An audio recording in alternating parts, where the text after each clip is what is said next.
कई ग्रुप में और कई जगह भ्रांति फैल गई है, जिसके वजह से मुझे लगातार फोन आ रहा है। मैं उस भ्रांति को दूर करना चाहता हूँ। कई लोगों के मन में भिन्न भिन्न तरह का प्रश्न उठ रहा है, कई ग्रुप में कई चर्चाएं चल रही है। मैं आपको स्पष्ट समझा देना चाहता हूँ कि उन लोगों के मन में जो प्रश्न चल रहा है, उनका प्रश्न ये है कि क्या सर जो ब्लाइंड वाला जो केस है उसका जो सुनवाई है होने के बाद सचिवालय को आदेश दिया जाएगा, उसके बाद शेड्यूल जारी होगा क्या? कई लोग इसी परेशानी में उनका दिन रात कट नहीं रहा है, लोग परेशान हैं, फ्रस्ट्रेशन में चले गए हैं, लोग फोन करते बात करते करते रोने लग रहे हैं। मैं उनको समझाना चाहता हूं, उनको बताना चाहता हूं, सभी जगह यह मैसेज आप लोग फैला दें कि भाई जो ब्लाइंड वाला केस है, उस केस में मैं कई बार बता चुका हूं कि सचिवालय से उनका पक्ष जाना गया है कि क्या आप 4% आरक्षण दे रहे हैं कि नहीं। 1 to 5 जो प्राइमरी की जो बहाली चल रही है या तमाम जो बहालियां हैं उसमें आप 4% आरक्षण दे रहे हैं कि नहीं। मैं डॉक्टर रंजीत सर से इस यह जो मामला है, ये प्रश्न 2 बार 3 बार 4 बार दोहरा चुका हूं। उन्होंने साफ रूप से स्पष्ट कहा है कि सिर्फ काउंटर एफिडेविट दायर करना है, चीफ जस्टिस द्वारा कोर्ट में कोर्ट मास्टर को रिसीविंग ले लेना है और हम लोग बहाली शुरू कर देंगे। किसी तरह का कोई सुनवाई नहीं होगी इस मामले में, किसी तरह का कोई जज साहब का आदेश नहीं चाहिए इस मामले में। सिर्फ एक नोटिस भेजा गया है, उस नोटिस को सचिवालय द्वारा जवाब देना है। बुधवार को ही सचिवालय 2 बजे लगभग सिग्नेचर करके वो एडवोकेट ऑफ जनरल को सबमिशन कर दिया गया है, दे दिया गया है कि आप कोर्ट में जमा कर दें। कोर्ट में जमा हुआ है कि नहीं हुआ इसकी जानकारी नहीं है, मंडे को वो भी जानकारी हो जाएगी।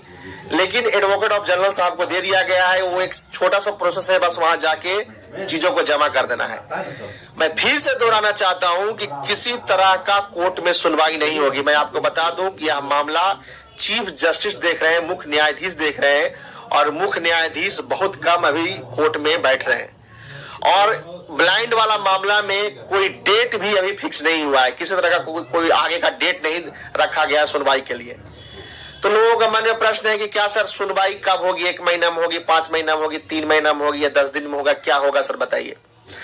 मैं उनको बताना चाहता हूं किसी तरह का कोई सुनवाई की आवश्यकता नहीं है, किसी तरह का कोई आदेश की आवश्यकता नहीं है। बस कोई नोटिस मांगा गया कोर्ट द्वारा, उस नोटिस का जवाब दे दिया गया है। रंजीत सर से मैं ये क्वेश्चन डायरेक्टली पूछ चुका हूं, सर ने बोला है कि किसी तरह का कोई सुनवाई नहीं होगी, सिर्फ हमें जवाब देना है, सबमिशन करना है, मैं उनको जमा कर दूंगा, हम लोग बहाली प्रक्रिया शुरू करेंगे। आप लोग निश्चिंत रहें। मंडे टू फ्राइडे मैं समझता हूं कि बुध बृहस्पति तक शेड्यूल जारी हो जाएगा। सभी लोग निश्चिंत रहें। यदि किसी तरह का कोई बाधा आती है तो आगे हम लोग देखेंगे। सर ने हम लोगों से टाइम लिया था कि भाई अगला बुध या बृहस्पति तक हम शेड्यूल जारी कर देंगे। और सर बुध शुक्रवार को थे भी नहीं, बाहर गए हुए थे। मंडे ट्यूसडे सर से मुलाकात किया जाएगा, शेड्यूल जारी करने के लिए बोला जाएगा। किसी को चिंता करने की जरूरत नहीं है। और कई लोग कह रहे हैं कि सरकार ठग रही है, छलावा कर रही है, सचिवालय बेवकूफ बना रहा है। तो भाई आप इंतजार कीजिए, ऐसा कुछ होगा तो देखा जाएगा। ऐसा तो मुझे नहीं लग रहा है, क्योंकि बात तो हम ही लोग करते हैं ना, सचिवालय में तो हम ही लोग जाते हैं। और एक पदाधिकारी आपके साथ ऐसा क्यों करेगा? एक पदाधिकारी को नौकरी करना है। जब सरकार नहीं ले रही थी बहाली रोक लगा दी तो सर ने साफ रूप से कह दिया था कि हमारे इनसे कोई मामला नहीं है। आप सरकार मंत्री जी रोक लगा दी, आप उनसे जाकर बात कीजिए, वो कह देंगे हम लोग बहाली शुरू करेंगे, हम आपके साथ हैं। तो भाई पदाधिकारी हमेशा जो है स्टूडेंट के जो है पक्ष में रहता है। पदाधिकारी को राजनीति से मतलब नहीं है। और आप लोग धैर्य बना के रखें। मुझे पूरा भरोसा है कि बुध बृहस्पति तक नोटिफिकेशन निकल जाए, क्योंकि ऐसी बातें हुई है हमसे। वो तमाम चीज वो जिस तरह से बात किए हैं, जैसे लग रहा है कि बड़ा भाई है, उस तरह से बात किए हैं। तो आप लोगों को भी धैर्य बनाना चाहिए, किसी तरह का कोई टिप्पणी नहीं करना चाहिए। एक तो हमारा विरोधी जो है वो जो है टिप्पणी करता ही है। रंजीत सर हम लोगों का नाम पे वो लोग टिप्पणी करता है, उल्टा पुल्टा कमेंट करता है। इस पर भी सर से हमारी बात हुई तो उन्होंने बोला कि जाने दो, बच्चा है, छोड़ दो, नहीं तो चाहे तो 1 मिनट में हम अंदर करवा सकते हैं, लेकिन लोगों का फ्रस्ट्रेशन है निकालने दो। तो इस तरह की बातें हैं। तो किसी तरह का रंजीत सर को उल्टा पुल्टा कमेंट ना करें। आप भरोसा रखें, एक पदाधिकारी कह रहा है, निकालने के लिए सभी मीडिया को यही बात बोला गया है, हम लोग को सारा यही बात समझाया गया है।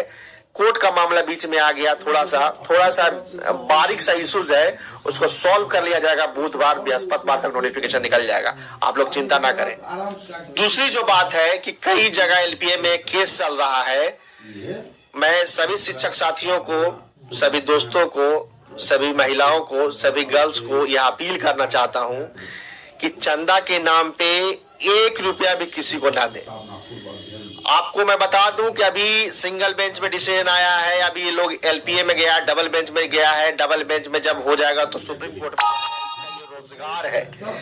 इस तरह के रोजगार वाले लोगों से बचें। इसका घर चल रहा है आपके पैसा से। आप 100 रुपया भी देते हैं तो 5 रुपया ये खर्च करता है, 95 रुपये घर के लिए रखता है। तो इस हरामखोर से दूर रहें।